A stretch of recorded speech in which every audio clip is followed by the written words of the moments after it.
and welcome to the Rational Skeptic Society's debut podcast. This series, entitled Talk Sense, aims to deal with various issues surrounding free thinking, from the dangers posed by religious wish thinking to the downright absurdity of conspiracy theories. We explore why secularism and humanitarianism are better sources of morality and form better platforms for government and national policy making than the religious alternatives. Ever wondered why a belief in a deity is intellectually untenable?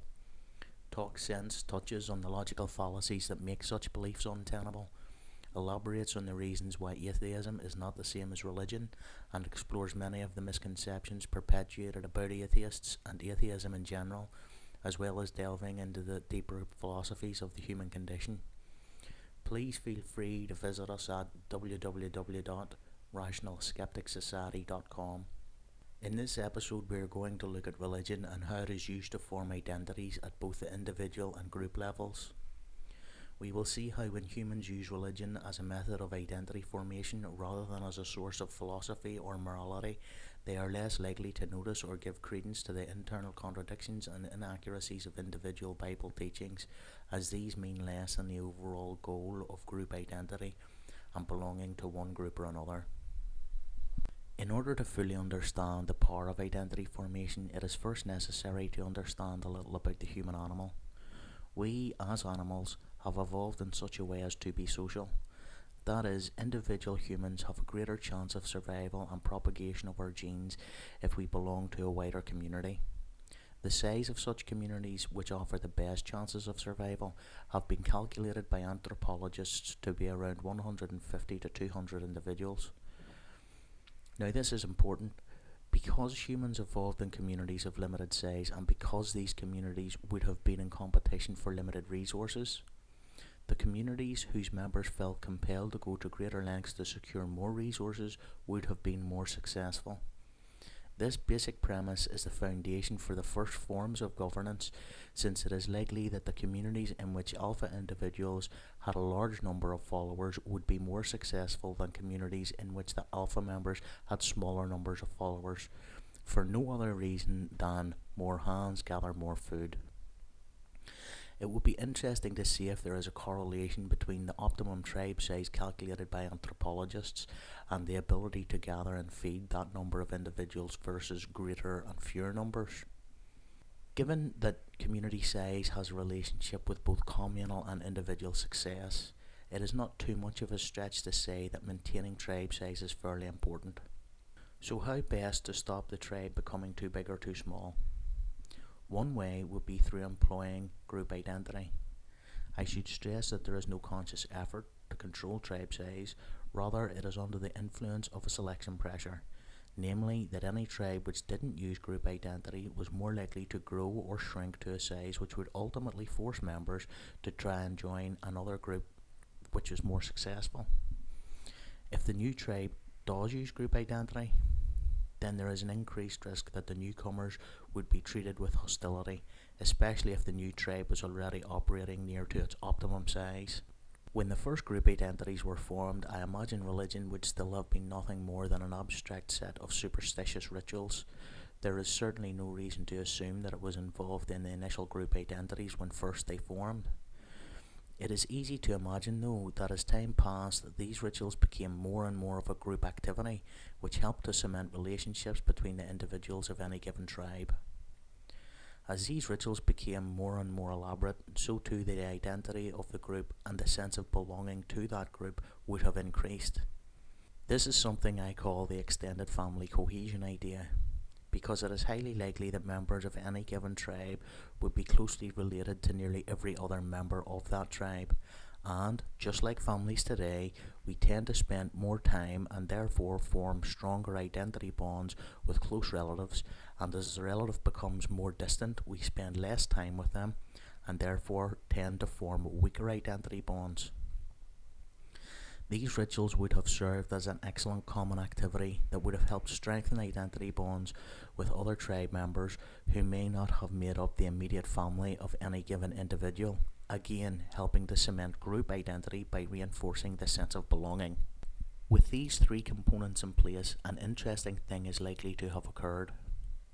As the rituals became more complex and rules for their observance put in place, some of the aspects which make family units and communities successful, namely the notion of a leader which protects and provides, seeped into the rituals. Essentially, the rituals evolved into the first proto-religions. So by aping the hierarchical nature of families and, on a larger scale, communities, religions dupe people into conferring unwarranted respect to the rituals, superstitions, and ultimately stories which make up the religion. This mechanism actually has an evolutionary component to it as well, since every family, with or without religion, functions best as a part of a community of like-minded individuals. Any religion, cult, or set of rituals which did not provide for familial identity to grow into community identity would ultimately die out. This is consistent with the religions we see in the world today. There is no religion which does not do this and which is growing its member base. These three things, family, community, and ritual, work together to aid the creation and maintenance of identity and can be seen at work today in things like nationalism. Nearly every time a politician has an extramarital affair, the media make a huge furore, even though having sex with someone other than the marital partner has absolutely no impact on the ability of that individual to do the job they have been employed to do.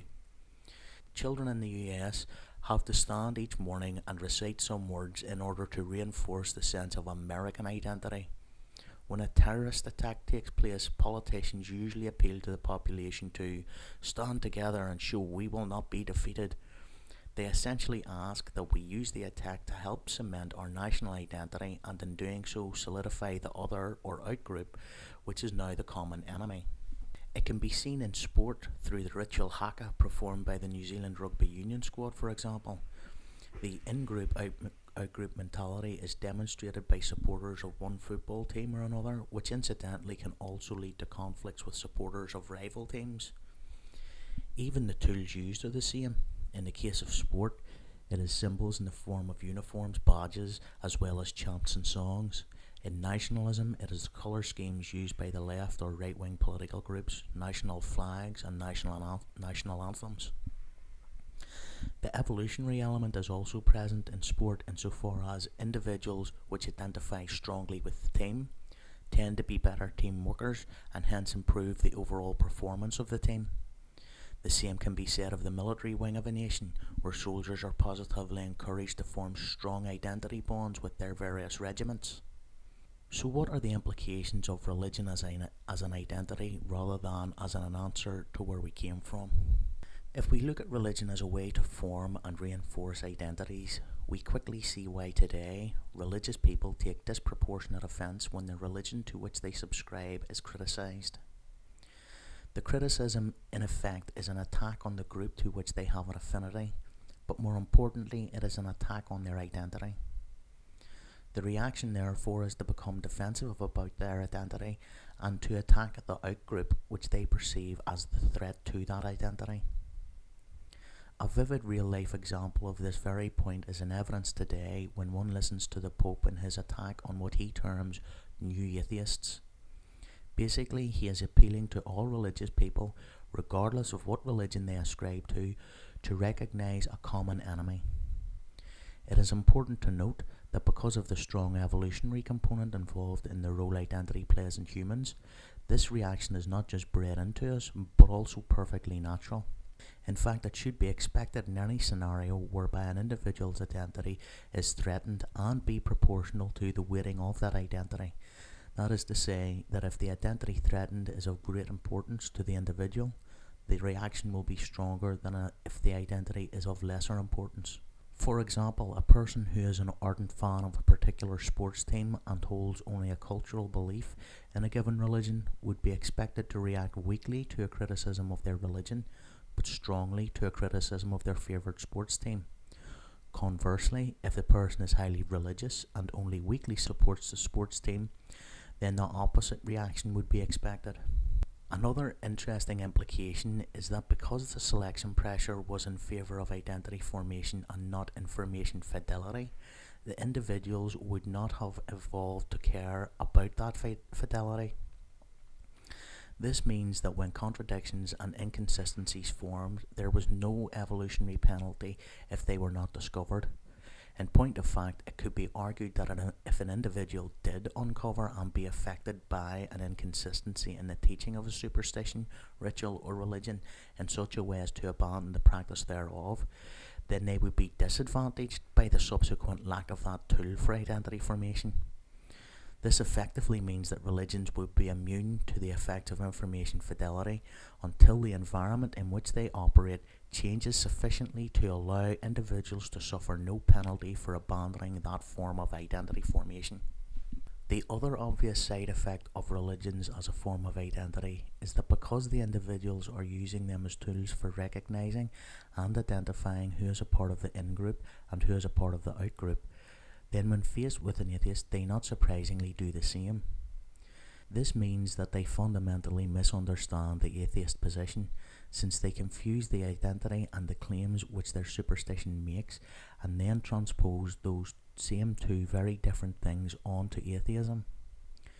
Again, it is important to realize that they would not be consciously making the assumption, but rather humans have evolved in such a way that this is what they do when faced with an unfamiliar person.